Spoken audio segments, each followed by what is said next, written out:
نداء الحق صوت قد شجاني وبلغني الحقيقة والأماني وكان لي السبيل إلى المعالي ونورا للهداية والبيان.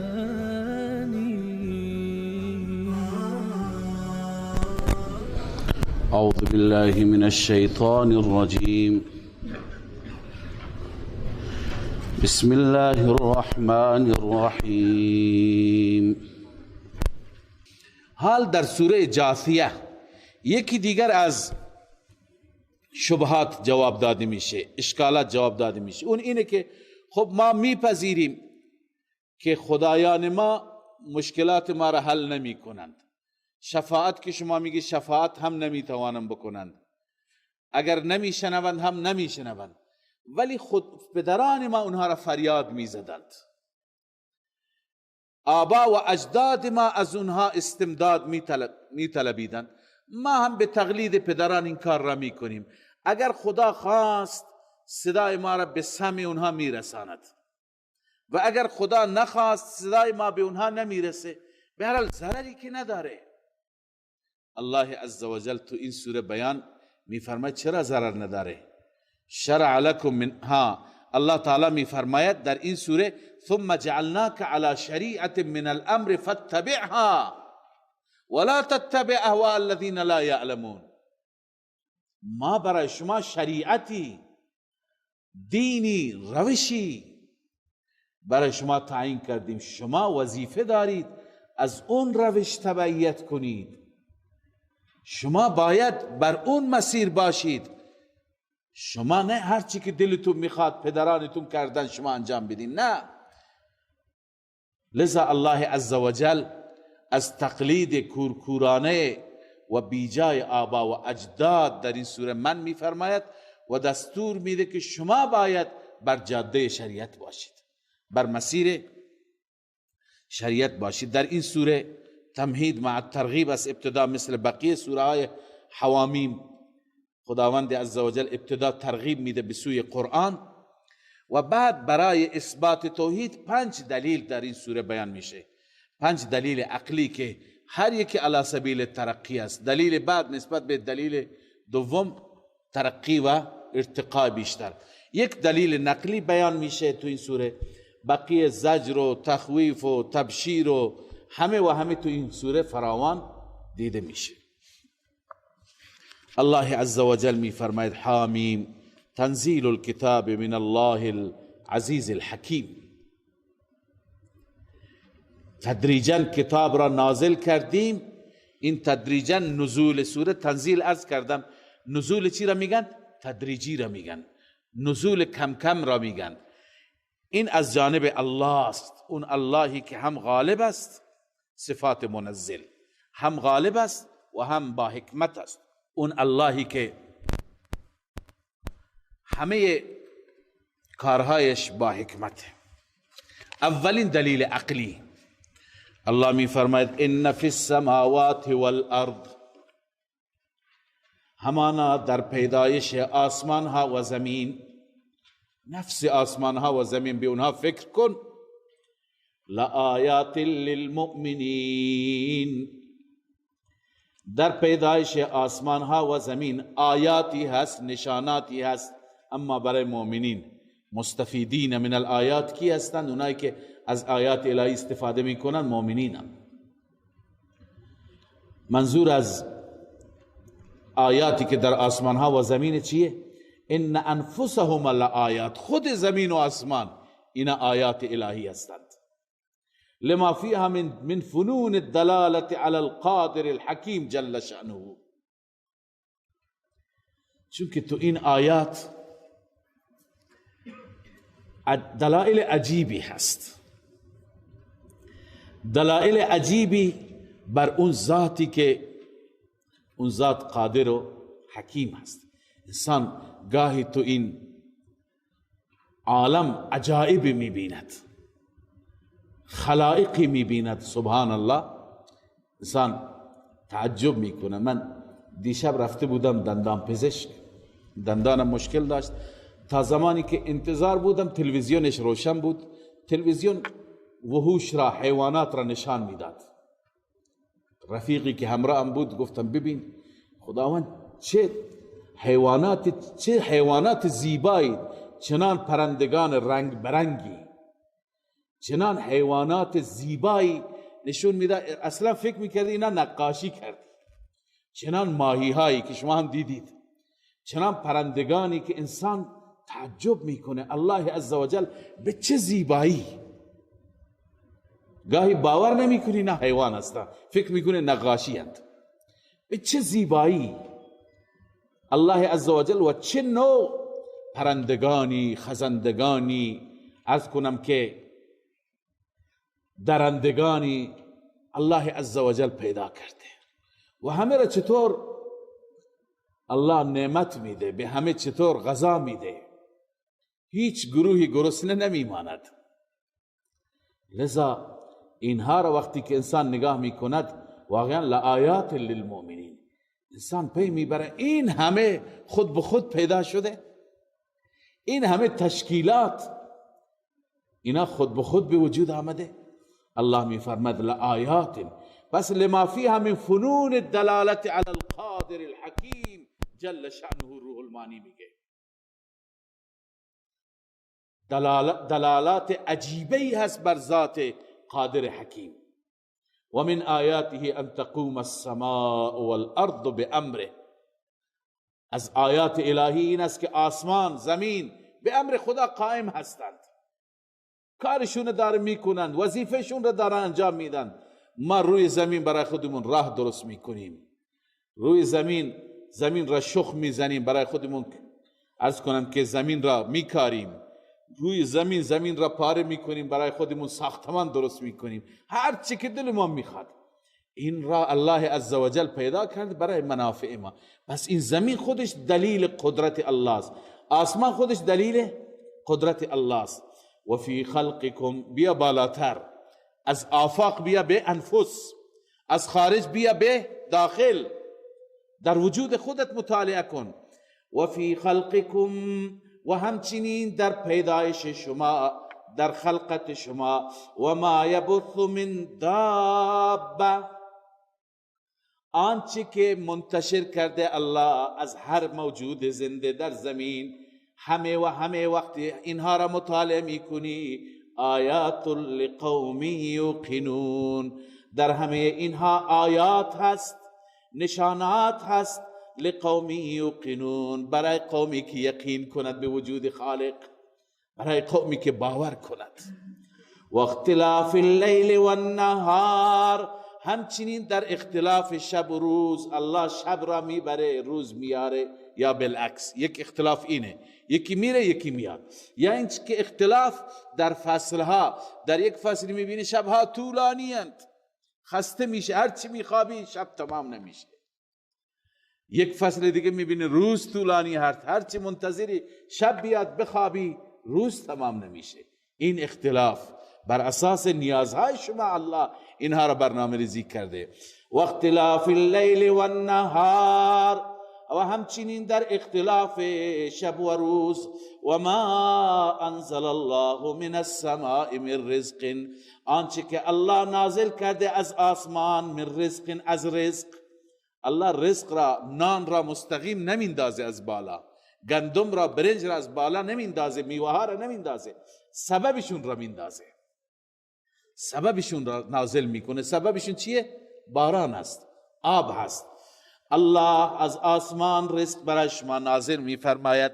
فاحیا به الارض بعد موتها، به وسیله این آب، به وسیله این رزق زنده می کند زمین را بعد از موتش. بعد از اینکه زمین مدتی خشک بوده، زمین هیچ اثری از حیات نداشته، میبینیم باران نازل میشه، زمین حیات پیدا میکند.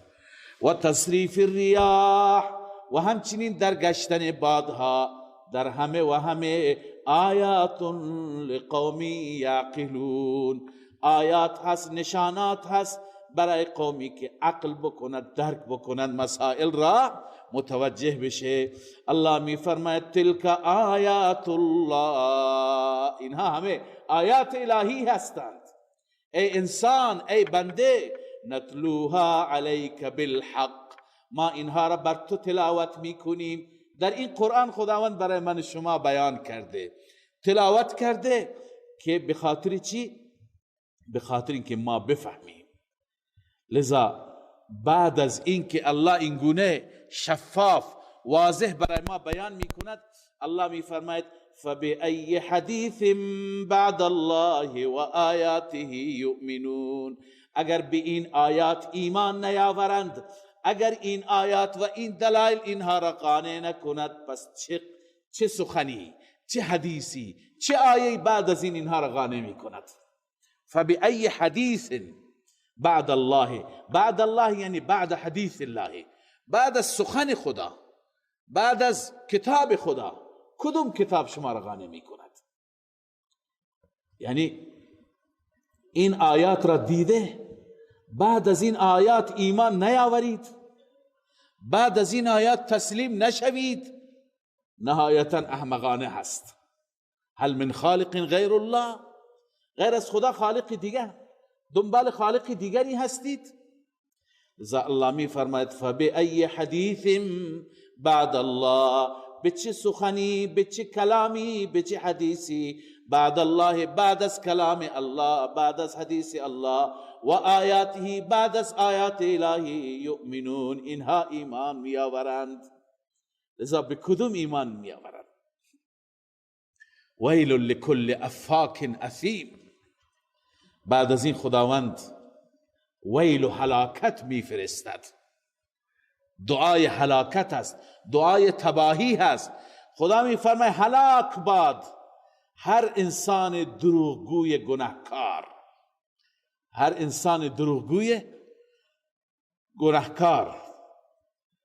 گرچه اشاره به یک انسان متکبر دشمن رسول الله صلی الله علیه و سلم است که کیه؟ نضر ابن حارس. وقتی که آیات الهی برایش تلاوت می شد، به خاطر اینکه بگه آیات اثری نداره، داستانها و افسانه‌های دروغی در مقابل آیات خدا می خواند. مثل اینه که بعضی اوقات ما هم از آیات الهی استفاده می کنیم برای اثبات توحید. لذا یک وقتی با یکی از مردم که سوادی هم نداشت، در رابطه با همین که باید فقط از خدا استمداد بکنیم، فقط از خدا کمک بگیریم، من صحبت کردم. بعدش بعضی از آیات را خواندم، یادم نیست خیلی وقت پیشه کدوم آیات را خواندم. اون در مقابل آیات برای من داستان تعریف میکرد. میگفت شما نمیدونید این چیزها را، شما متوجه نیستید. این بزرگان اینا کسانی هستند که وقتی که بر دیوار می نشستند، همین فلان آقا صاحب وقتی که بر دیوار می نشست، دیوار راه می رفت. پیش اینها فلان فلان مردم برای حاجاتشون رفتند، مردم تمام مشکلشون حل شد. در مقابل آیات این دروغ ها را داری که سر هم می کنی. لذا این را میگن جدال بالباطل، یعنی در مقابل حق، در مقابل دلائل توحید، در مقابل آیات کلام الله مجید برای ما افسانه درست میکنید و افسانه تعویل میدید. لذا الله عزوجل برای این نضر ابن حارس ویل و هلاکت میفرستد. هلاک باد، تباه باد، نابود باد این انسان افاک، این انسان دروغگو، این انسان گناهکار که چیکار میکنه؟ یسمع آیات الله، آیات الهی را میشنود، ثم یصر مستکبرا، سپس اصرار میکنه بر تکبرش، آیات اصلا در او اثر نمیگذارد. کأن لم یسمعها، گوی آیات را نشنید.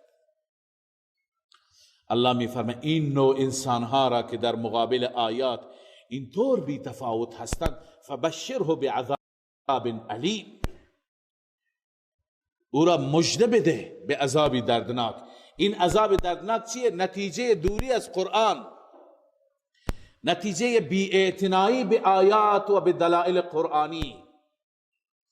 الله می فرماید و اذا علم من آیاتنا شیئا، هرگاه که میداند از آیات ما چیزی، بعضی از آیات ما تلاوت میشه و این متوجه میشه که اینها آیات الهی هستند، اتخذها هزوا، اون آیات را به عنوان مسخره میگیرد، تمسخر میکند. الله عزوجل می فرماید اولئک لهم عذاب مهین، این انسان ها برایشان عذاب ذلت باری هست، مهین که اهانت میشن، ذلیل میشن تو اون عذاب. من ورائهم جهنم، تعیین عذاب پشت سر اینها بعد از این دنیا جهنم هست. ولا یغنی عنهم ما کسبوا شیئا، تو اون جهنم اون چی که کسب کردند برایشون فایده نمیبخشه. چی کسب کرده؟ هر چی در دنیا عمل کرده این عملش بهش فایده نمیده. هر چی در دنیا برای غیر خدا گوسفند کشته، شتر کشته، نظر و نیاز داده، نقل و نبات پخش کرده، برایش فایده نداره، چون برای غیر الله کرده. الله میفرماید ولا متخذوا من دون الله اولیاء، و نه اونهایی که بغیر از الله اونها را حامی خودشون گرفتن، اونها را بغیر از خدا کارساز و مشکل کشای خودشون گرفتن، اونها هم نمیتونه مشکل اینها را حل کنن. ولهم عذاب عظیم، برای این افراد مشرک صفت برایشون عذاب بزرگ است. لذا اینها در عذاب بزرگ الهی گرفتار می شود. بعد از این که الله عزوجل این دلائل را بیان فرمود، بعد از این می فهمه هذا هدن، این هدایت است. هذا مشارله، هذا کیه؟ اشاره به کجاست؟ بعضی مفسرین گفته همین دلائل، همین مطالب گذشته. بعضی میگه هذا کل قرآن منظور است. این قرآن هدن، هدایت است، یا تمام مطالب گذشته که بیان شدن تمام چیه؟ هدایتن. والذین کفروا بآیات ربهم لهم عذاب من رجز علیم، کسانی که کفر کنن نسبت به آیات ربشان مثل این آیات، برای اونها عذاب است. من رجز، رجز هم نوع عذاب و گرفتاری را میگن، اینجا به معنی سختی، عذاب سخت و دردناک است. خب گفتیم در این سوره همش دلایل عقلی هست، 5 نوع دلایل عقلی. این دلیل اول بود درباره آسمان ها و زمین و وجود خود انسان و اختلاف شب و روز، مسائلی که ما شب و روز با اونها مواجه هستیم. الله الذی، این دلیل دوم هست، دلیل عقلی دوم توحید على سبیل الترقی. الله می فرماید الله الذی سخر لكم البحر، الله آن ذاتی است که مسخر کرد برای شما دریا را. برو دریا ببین تو دریا چه نعمت هایی هست. لتجری الفلک فیه بامره، تا که کشتی در دریا جاری بشه، تو دریا راه بره به امر الله. ولتبتغوا من فضله، تا که از فضل الله در دریا شما بطلبید. بیشترین کاروبار شما میدونید اطراف دریاها هست، کشتی های مسافربری، کشتی های باربری، کشتی های ماهیگیری، هر نوع نعمت، بزرگترین بارها، حمل و نقلها هم از طریق دریا انجام میگیره. و اون منافعی که خداوند در دریا گذاشته در خشکی نگذاشته. تو دنیا بررسی بکنید که با رونق‌ترین شهرها، الان چابهار ما را شما فراموش کنید، اینجا رسیدگی نشده، با رونق‌ترین شهرها در دنیا اون شهرهایی هستند که در کنار دریا هستند. بزرگترین بندرگاه ها، بزرگترین شهرهای تجاری که میلیاردها میلیارد دلار اونجا رد و بدل میشه، منافع انسان ها، میلیون ها انسان از اونجا نان میخورند، از اونجا ارتزاق میشند.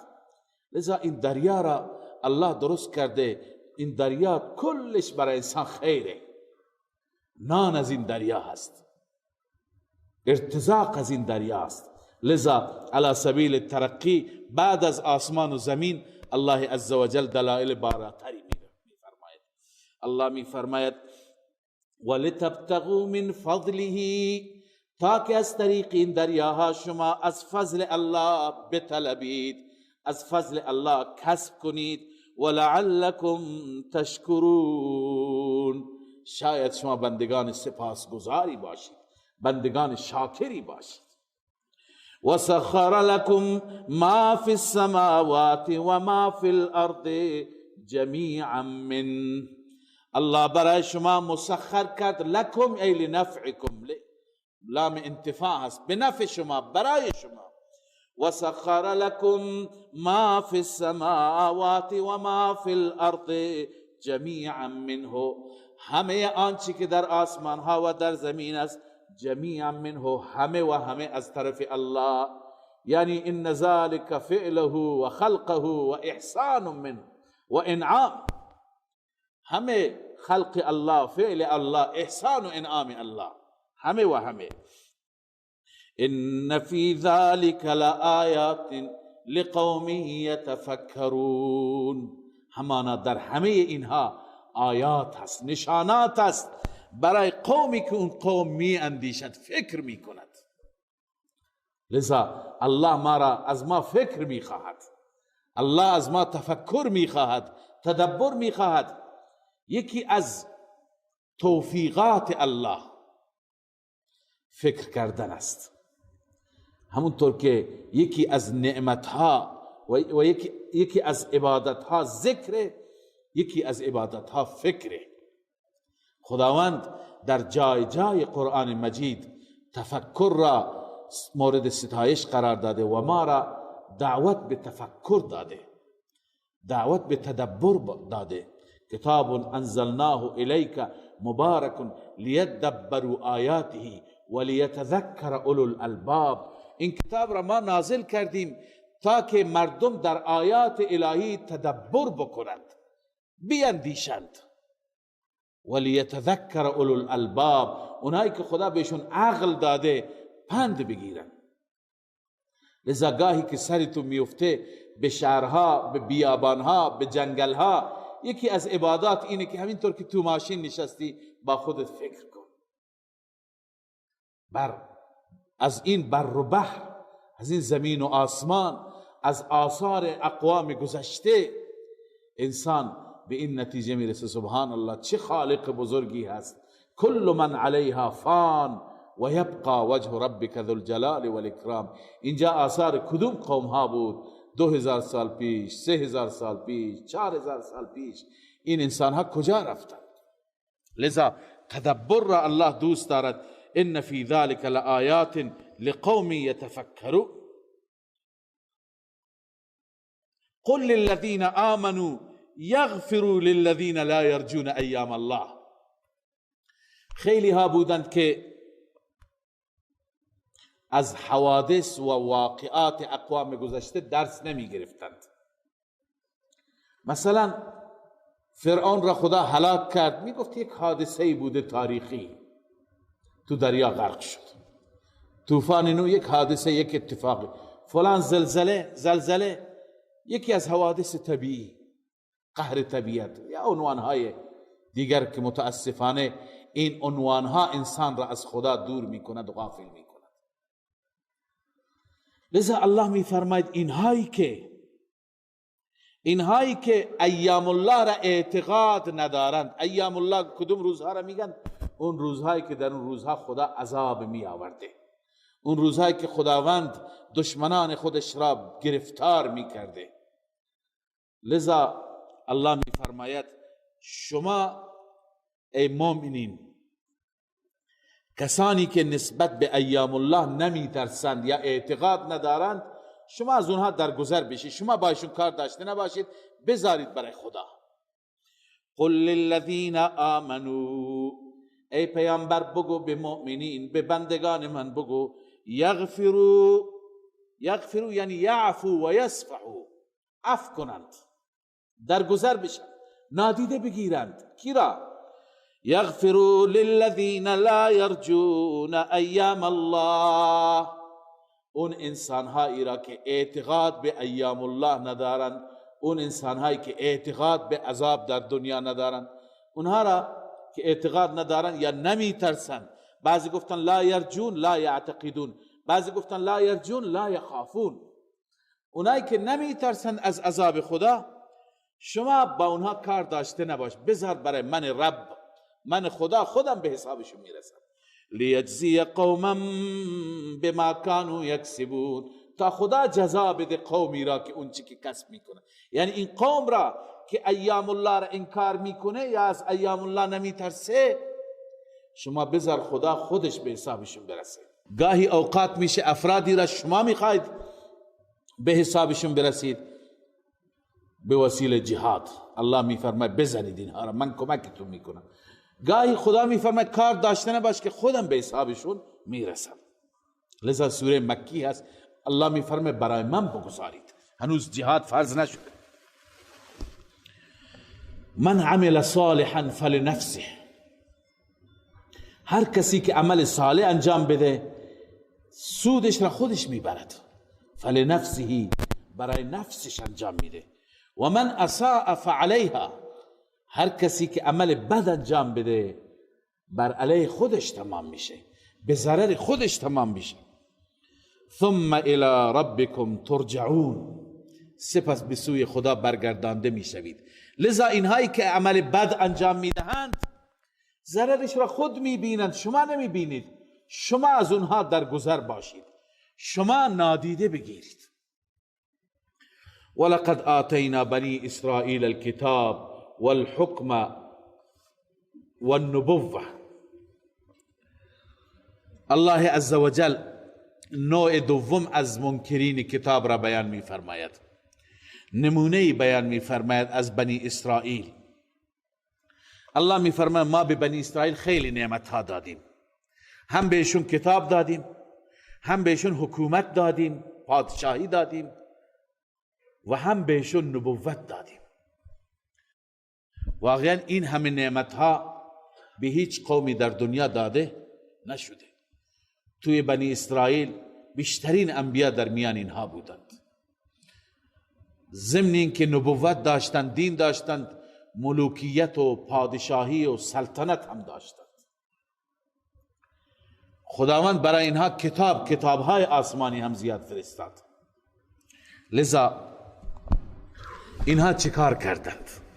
الله می فرماید ولقد آتینا بنی اسرائیل الكتاب، همانا ما دادیم به بنی اسرائیل کتاب، والحکم، و همچنین حکومت پادشاهی، والنبوت، و همچنین نبوت دادیم، پیامبری دادیم، ورزقناهم من الطیبات، و ما آنها را رزق دادیم از مالهای پاکیزه، مثل من و سلوا، چه مالهای پاکی به اونها دادیم. و فضلناهم علی العالمین، و آنها را فضیلت دادیم بر همه عالمیان، بر همه جهانیان زمان خودشون. و آتیناهم بینات من الامر، و ما به آنها دادیم دلائل روشن از امر دین. بینات یعنی دلائل قرآنی، دلائل روشن درباره دین، دلائل خیلی واضحی اونها دیدن. اونها معجزاتی مشاهده کردن که هیچ کس مشاهده نکرده. ببینی شما معجزات موسی را که در مقابل همه جادوگران پیروز شد، معجزات عیسی را، خب عیسی هم در میان بنی اسرائیل بود، کور را بینا می کرد، مرده را زنده می کرد، برس را شفا می داد، همه را به اذن الله. لذا دلائل روشن به اونها دادیم. اما این همه نعمت ها می طلبد که این قوم تا قیامت سپاسگزار خدا می شد، دست از پا خطا نمی کرد، همیشه مؤمن می ماند، موحد و یکتا پرست می ماند و عامل به شریعت می ماند، به کتابها عمل می کرد، به شریعت عمل می کرد، مؤمن می ماند. اما با وجود این همه نعمت ها اینها کفران نعمت کردند، گروه گروه شدند، تکه تکه شدند، هر یکی یک حزب و یک گروه شد، یک مذهب و یک عقیده. اینها را الله می فرماید که همه و همه به اثر علماء سوءشان شد، علماء دین فروش. الله عزوجل از عالم سوء نجات بده که عالم سوء ملت را تکه پاره می کند، عقیده های مختلف، مذاهب مختلف درست می کند. لذا الله می فرماید فما اختلفوا، اختلاف نکردند، الا من بعد ما جاءهم العلم، مگر بعد از اینکه علم پیششان آمد. یعنی دیده دانسته اختلاف کردن، نه اینکه از روی نادانی، همین چیز را می دانستند. چرا؟ بغی بینهم، به خاطر حسادت بین آنان و بین دعات توحید بنسبانش. تفسیر مهایمی گفته. لذا خدا با اینها چه فیصله می کند؟ ان ربک یقضی بینهم یوم القیامه، همانا پروردگار شما فیصله می کند بین آنها در روز قیامت، فیما کانوا فیه یختلفون، در آن مسائلی که آنها اختلاف داشتند. خداوند همه چیز را روز قیامت روشن می کند، داوری می کند، حکمیت و فیصله می کند. ثم جعلناک علی شریعت من الامر، بعد از بنی اسرائیل ای محمد صلی الله علیه و سلم ما به شما شریعت دادیم. اینجا پاسخی اون اشکالی که در صدر سوره عرض کردم داده میشه. در ابتدای سوره خواندیم که مشرکین این اعتراض را داشتند که خب ما این خدایان را صدا میزنیم چون پدران ما صدا زدند، امیدواریم صدای ما را خدا به گوش اونها بشنواند، اگر نشنیدند حداقل به ما ضرری ندارد. الله میفرماید نه، اونطور نیست، مفت نیست که هر کس هر چی دلش میخواد انجام بده. ما راه زندگی و روش زندگی و شریعتی گذاشتیم، شما باید پایبند اون شریعت باشید، شما باید پیرو اون شریعت باشید. الله میفرماید ثم جعلناک، سپس ما شما را قرار دادیم ای محمد رسول الله، این موضوع سوره است، مدعای سوره همینه، علی شریعت من الامر، بر شریعتی از امر، یعنی بر طریقی، بر روشی از امر دین. فاتبعها، ای رسول الله، ای پیروان رسول الله، شما اتباع بکنید، پیروی بکنید از اون شریعت.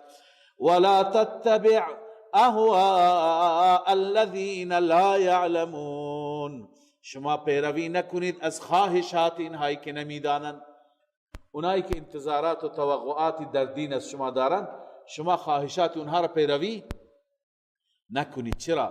انهم لن یغنوا عنک من الله شیئا، همانا آنها دور نمی کنند، دفع نمی کنند از تو، از عذاب الهی چیزی. عذاب خدا وقتی که بیاد اینها نمیتونن برای شما کاری بکنن. و ان الظالمین بعضهم اولیاء بعض، این ظالمان و مشرکان بعضی دوستان بعضی هستند. شما مؤمنین دوست شما الله است. والله ولی المتقین، خداوند دوست متقین است، یعنی حامی متقین است. خداوند چیکار میکند متقین را؟ الله ولی الذین آمنوا یخرجهم من الظلمات الى النور. لذا ولی شما متقین الله است، شما را از تاریکی، از جهل، از شرک میرهاند، نجات میده، به سوی نور، توحید، قرآن هدایت میکنه. پس شما از قرآن حرف شنوی داشته باشید، نه از اونها. هذا بصائر للناس، بازم مشار الیه هذا، هر دو قول، هذا یعنی جمیع ما ذکر، هر مطلبی که تو این سوره بیان شد اما از دلائل عقلی نقلی تخویف تبشیر یا اینکه هذا جمیع قرآن مراد است. اینها بصائر هستند، یعنی سبب روشنی هستند، وسیله هدایت و روشنی هستند. این دلائل، این مطالب وسیله چی هستند؟ هدایت و روشنی. هذا بصائر للناس، وسیله روشنی و هدایتند، و هدن و هدایتند و رحمتند، موجب رحمت خدا میشن.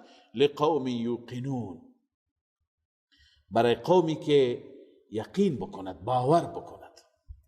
ام حسب الذین اجترحوا السیئات، حال خدای عزوجل ضمن اینکه زجر و توبیخ بیان میفرماید، به وسیله استفهام انکاری مقایسه میفرماید. آیا به نظر شما کسانی که بد عمل میکنن با کسانی که نیک عمل میکنن برابرند؟ آیا به نظر شما کسانی که مشرکند با کسانی که مؤمنند برابرند؟ کسانی که کافرند با کسانی که مسلمند برابرند؟ هرگز نه. پس از این آیات مؤمنین متنبه میشن، متذکر میشن، مشرکین انکار میکنن، مسخره میکنن. اینا با هم برابر نیستن. ام حسب الذین اجترحوا السیئات، آیا میپندارند، فکر میکنند و گمان میکنند آنهایی که اجترحوا ای اکتسبوا، کسانی که کسب کردن سیئات را، حاصل کردن سیئات. سیئات چیه؟ بالاترین سیئه خواندیم شرک است. هر چی گناه است اینا سیئه هستند. اونهایی که سیئات را کسب کردند، ان نجعلهم كالذین آمنوا وعملوا الصالحات، آیا ما قرار میدهیم اونها را مثل کسانی که ایمان آوردند و عمل صالح انجام دادند؟ نه خیر، اینا با هم برابر نیستند. سواء محیاهم و مماتهم، آیا حیات اونها و موت اینها با هم برابر است؟ نه خیر، اینها هرگز حیاتشون و موتشون با هم برابر نیست. چطور؟ ببینید، مسیئون و محسنون با هم برابر نیستند. چرا؟ به خاطر اینکه اینهایی که زندگی میکنن عاش هؤلاء علی القیام بالطاعات، محسنین چطور زندگی میکنن؟ با طاعت و عبادت. اما مسیئین و اولئک علی اقتراف السیئات، شب و روز گناه، شب و روز معصیت، شب و روز فسق و فجور. این محیا هست، حیات است. مماتشون هم برابر نیست. چرا مماتن؟ به خاطر اینکه حیث مات هؤلاء علی البشرى بالرحمه، مؤمنین مردند که رحمت الهی بهشون بشارت رسیده. و اولئک علی الیأس من امر الله و الندامه، اونهایی که مردند یعنی مسیئین ناامید هستند از رحمت خدا، و همچنین اونها بر عرض کنم که ندامت و بدبختی مردن. اینها هرگز با هم برابر نیستند. لذا الله می فرماید آیا محیا و ممات اینها برابر؟ نه خیر، حیات مؤمن با حیات کافر فرق می کند، ممات مؤمن هم با ممات کافر فرق می کند. ساء ما یحکمون، بسیار بد اینها فیصله می کند کسانی که اینها را برابر می دانند. خب، الله الذي سخر لكم البحر، دومین دلیل عقلی توحید بود. و خلق الله السماوات، سومین دلیل عقلی هست. الله عزوجل می فرماید الله آسمان را خلق فرمود، زمین را خلق فرمود بالحق، برای اظهار حق، تا حقانیت خودش را نشان بده. یکی از اهداف این است، هدف دوم، ولتجزا كل نفس بما کسبت و هم لا یظلمون، هر نفسی پاداش داده بشه، جزا داده بشه آنچه که کسب کرده. کسب خوب جزای خوب، کسب بد جزای بد. و هم لا یظلمون، اینها ذره برشون ظلم نمیشه. حال الله عزوجل می فرماید افرأیت من اتخذ الهه هواه و اضله الله و ختم على سمعه الى آخره. یک مقایسه دیگر بین یک انسانی که خدای او و معبود او کی هست؟ خواهشات نفس. مگر کسی خواهشات نفس را هم خدا قرار میده؟ بله. کسی که هر کس از هر کسی پیروی بکند او را خدای خودش قرار داده. خداوند در روز قیامت از مجرمین میپرسد الم اعهد الیکم یا بنی آدم الا تعبدوا الشیطان. ای بنی آدم مگر ما به شما نگفتیم شیطان را عبادت نکنید؟ مگر کی شیطان را عبادت میکنه؟ هر کسی که حرف شیطان گوش کنه. پس الان کی هست که نفس خودش را اله قرار داده، معبود قرار داده؟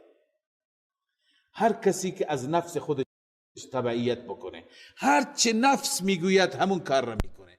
نفس میگه اینو بزن، اینجا ظلم کن، اونجا مال او را بالا بکش، اونجا فلان خیانت و جنایت را، هر چه نفس میگه میکنه. پس این خدایش کیه؟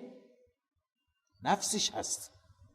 آیا این انسان با اون انسانی که تابع رب است برابر هستند؟ الله می فرماید افرأیت من اتخذ الهه هوا.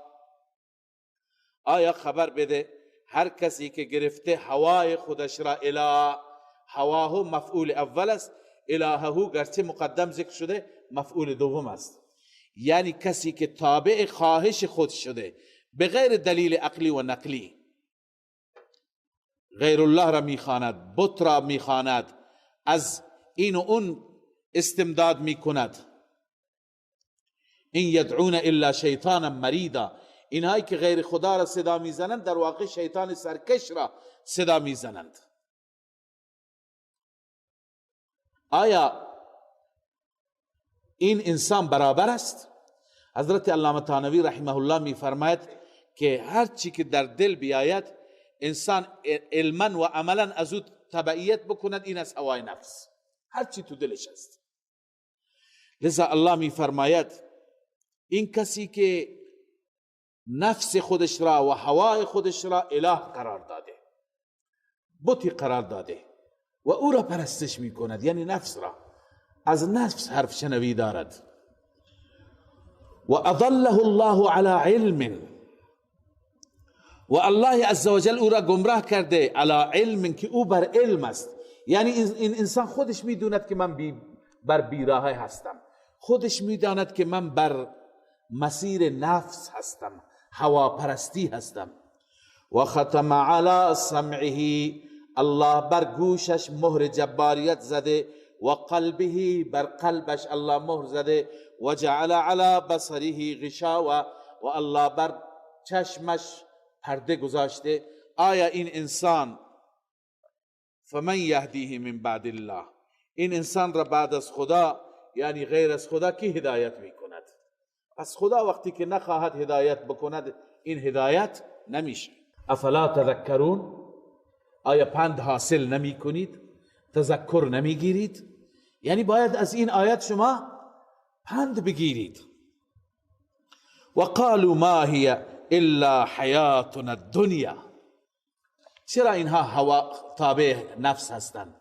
به خاطر اینکه اینا اعتقاد به آخرت ندارند، ایمان به آخرت ندارند. و الا اگر ایمان به آخرت بود از حساب کتاب اونجا میترسیدند، حداقل از رب حرف شنوی داشتند. الله میفرماید و قالوا ما هی الا حیاتنا الدنیا. میگویند نیست این مگر همین زندگی دنیا، نموت و نحیا، همین که ما در همین دنیا میمیریم و در همین دنیا زنده میشیم. اول زنده شدیم از مادر متولد شدیم، بعدا همین جا میمیریم، قصه دیگه تمام میشه، پشت سر این خبری نیست. و بعد بعضیا دهری هستند. دهری یعنی زمانه را چی میدانند؟ زمانه را مؤثر میدانند. میگویند همه چیز به اقتضای طبیعت است. و ما یهلکنا الا الدهر. ما را هلاک نمی کنند مگر زمانه هلاک می کند. ببین مشرکین چند نوع بودند. البته اونهایی که دهری بودند به معنایی که امروز دهری داریم نبودند. امروز دهری ها اونهایی را میگن که اصلا خدا را قبول ندارند و همه چیز را از زمانه میدانن، از طبیعت میدانن. میگه همه چیز به صورت طبیعی پیدا میشه، به صورت طبیعی فنا میشه. بلا تشبیه ما میبینیم گاهی یک جای نمی هست، یک جای گلی هست، اونجا حشراتی درست میشن، کرم درست میشه و بعد اینها از بین میرن. اینا میگن تمام این موجودات مثل همونه هم خدا پیدا میکنه. لذا اینا میگن که یک به صورت طبیعی خود به خود آمیزش نطفه ها میشه، انسان پیدا میشه، خود به خود دوباره اینها فنا میشن، یک اتفاقی میفته، همه میمیرند و میروند. هر چی هست مؤثر دهر است.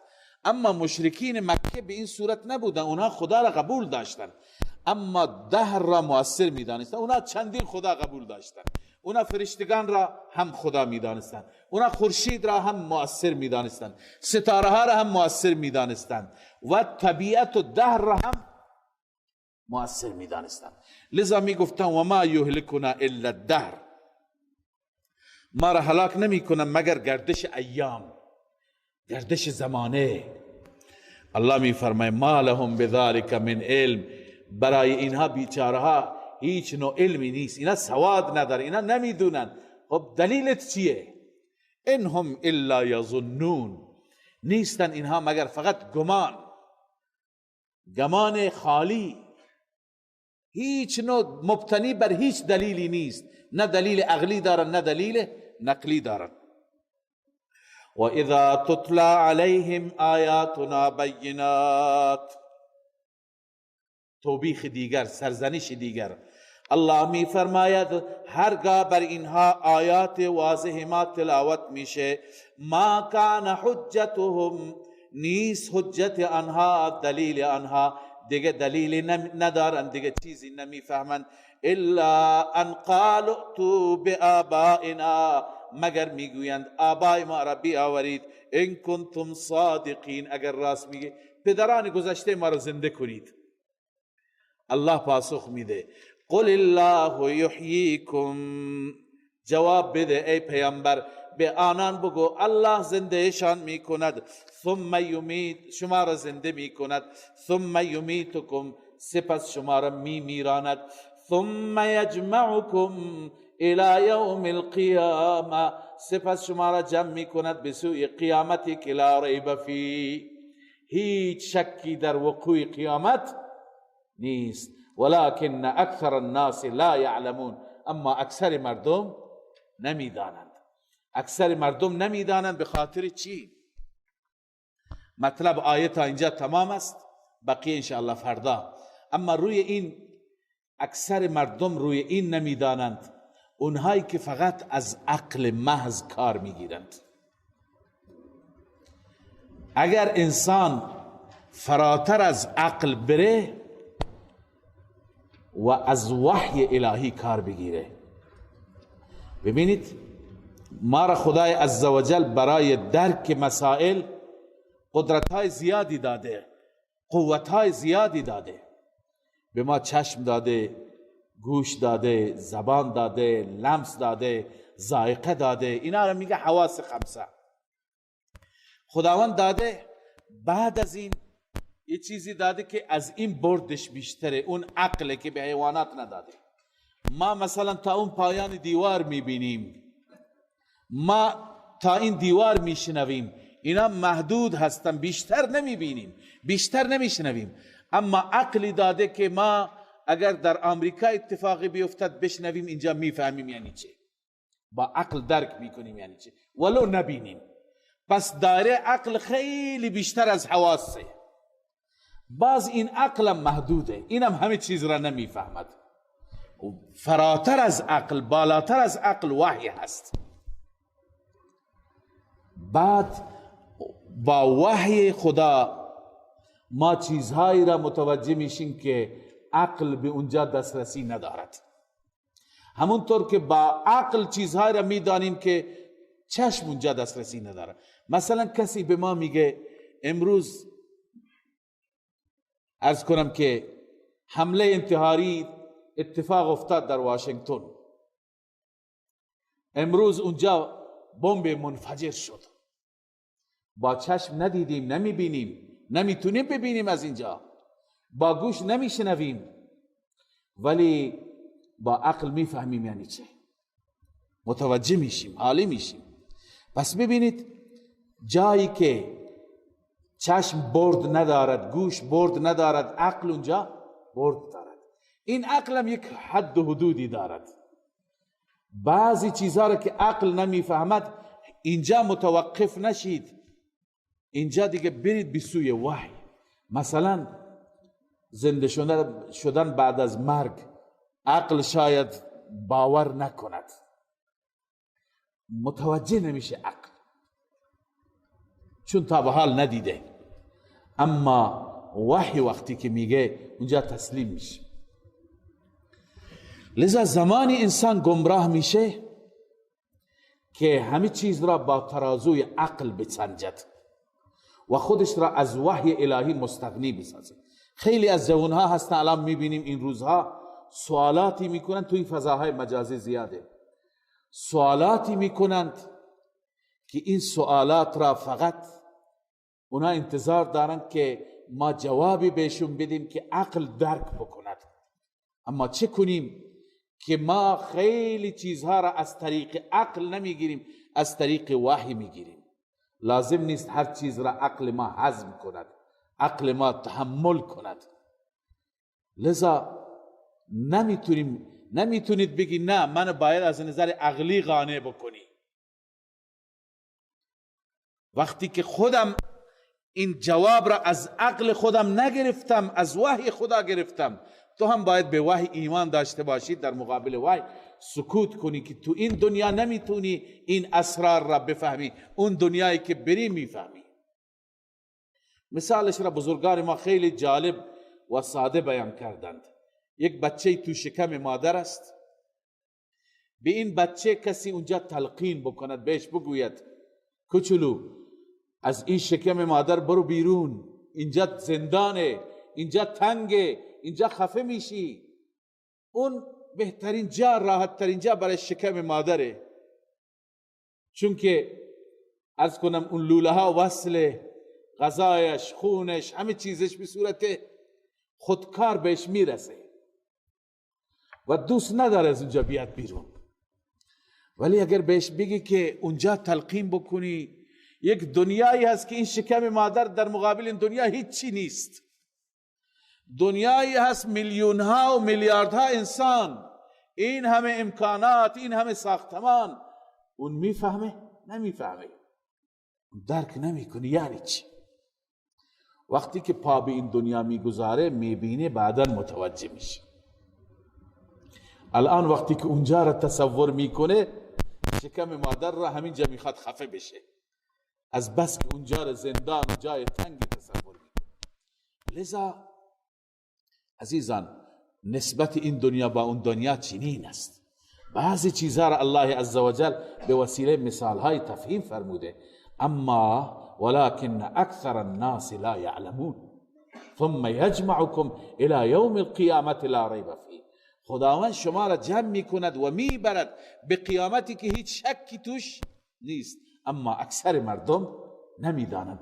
زمانی مردم دچار لغزش و گمراهی میشوند که فقط و فقط عقلشون را کار ببندند و از وحی الهی خودشون را بی نیاز بدانند. الله عزوجل به ما پیروی از وحی را عنایت بفرماید. الحمد لله رب العالمین والعاقبة للمتقين والصلاة والسلام على سيدنا سيد الأنبياء وخاتم النبيين وعلى آله وصحبه أجمعين. اللهم أعنا على ذكرك وشكرك وتلاوة القرآن وحسن عبادتك. اللهم وفقنا لما تحب وترضى. اللهم إنا نسألك البر والتقوى ومن العمل ما ترضى. يا حي يا قيوم برحمتك نستغيث، أصلح لنا شأننا كله ولا تكلنا إلى أنفسنا طرفة عين. إله العالمين پروردگارا حقائق دنیا و آخرت را در قلب ما جای بده، ما را به حقائق، به واقعیت ها واقف و مؤمن بگردان. پروردگار ایمان ما را راسخ بگردان، تقوای ما را ثابت بگردان، اخلاق ما را اصلاح بفرما. پروردگارا ربا فهم این کلام زیبا را آنگونه که حقش هست به ما نصیب بگردان و اله العالمین توفیق بده به این آیات زیبا عمل بکنیم. اله العالمین یقین ما را، ایمان ما را، اعتقاد ما را، عمل و اخلاق ما را اصلاح بفرما. اله العالمین ربا دست ما را بگیر و ما را دستگیری کن. پروردگارا ما محتاج تو هستیم، بنده تو هستیم، در تو را دستک میزنیم، از تو میطلبیم، از تو میخواهیم. پروردگارا ما را ناامید نکن و دستای ما را خالی بر نگردان. دعای ما را اجابت بفرما، در دنیا و آخرت به ما عنایت بفرما. دین و دنیا ما را اصلاح بگردان، دنیا و آخرت ما را آباد بگردان. مشکلات ما را حل بفرما مولا و مشکلات همه مسلمین را حل بفرما. اله العالمین خاتمه ما را با ایمان بگردان و آخرت ما را آباد بگردان. ربنا تقبل منا انك انت السميع العليم وتب علينا انك انت التواب الرحيم. آمين آمين برحمتك يا رب.